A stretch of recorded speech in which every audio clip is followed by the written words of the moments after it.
पश्चिमी यूपी में सियासी जमीन तलाश रहे रालोद के मुखिया जयंत चौधरी ने 2022 के विधानसभा चुनाव में अखिलेश यादव के साथ मिलकर 9 विधायकों को जीत दिलाकर अपनी साख बचाई थी।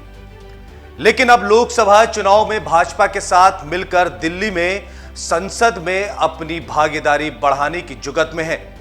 लेकिन इस बार चुनाव में भाजपा और रालोद की यारी की बड़ी आजमाइश है, क्योंकि जाटलैंड कहे जाने वाले पश्चिमी यूपी की दर्जन भर सीट जिन्हें जाट वोटर प्रभावित करता है, इसलिए जयंत की इस बार बड़ी परीक्षा है कि आखिर वो भाजपा के कमल को और कितना खिला पाते हैं।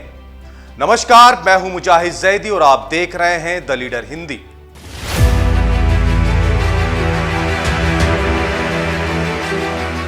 बीते सभी चुनाव में पश्चिमी यूपी में ज्यादातर पार्टियां चौधरी चरण सिंह से लेकर चौधरी अजीत सिंह और अब जयंत चौधरी पर डोरे डालते हुए आए हैं, ताकि जाटलैंड के गढ़ में रालोद के जरिए अपनी राजनीतिक जमीन कैसे उपजाऊ बनाई जाए। वहीं अगर बात करें तो ऐसा पहली बार नहीं है कि रालोद 2024 के लोकसभा चुनाव में भाजपा संग आई है। इससे पहले चौधरी चरण सिंह के बेटे चौधरी अजीत सिंह उत्तर प्रदेश में 2022 के विधानसभा और 2009 के लोकसभा चुनाव में भाजपा के साथ मिलकर लड़े थे। अब फिर चौधरी चरण सिंह की तीसरी पीढ़ी जयंत चौधरी 2024 के लोकसभा चुनाव में तीसरी बार भाजपा के साथ दोस्ती कर अपना 15 साल पुराना साथ दोहरा रहे हैं। वहीं अगर बात करें तो आरएलडी अपने 27 साल के सियासी इतिहास में पहली बार किसी दल के साथ गठबंधन नहीं कर रही है, बल्कि इससे पहले भाजपा से लेकर कांग्रेस और बसपा सहित सभी प्रमुख दलों के साथ 10 बार हाथ मिला चुकी है।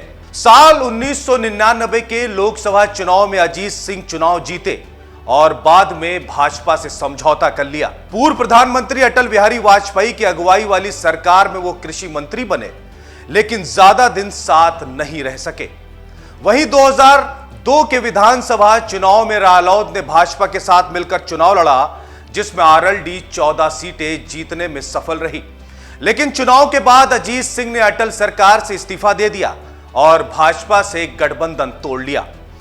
वहीं यह भी बात समझने वाली है कि भले जयंत भाजपा के साथ हैं, लेकिन रालोद के मुखिया जयंत चौधरी के सामने इस बार कई चुनौतियां हैं, जिसको भेदना उनके लिए एक बड़ा टास्क है। पश्चिमी यूपी में जिस तरह सपा बसपा ने अलग होते हुए भी गैर मुस्लिम वोटों में सेंधमारी के प्रयास हो रहे हैं, वो भाजपा और रालोद दोनों की चिंता का कारण है।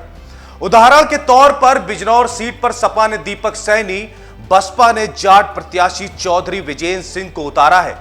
वहीं बागपत में सपा ब्राह्मण चेहरा उतारकर बीजेपी वोट बैंक में सेंध लगाने का प्रयास कर रही है।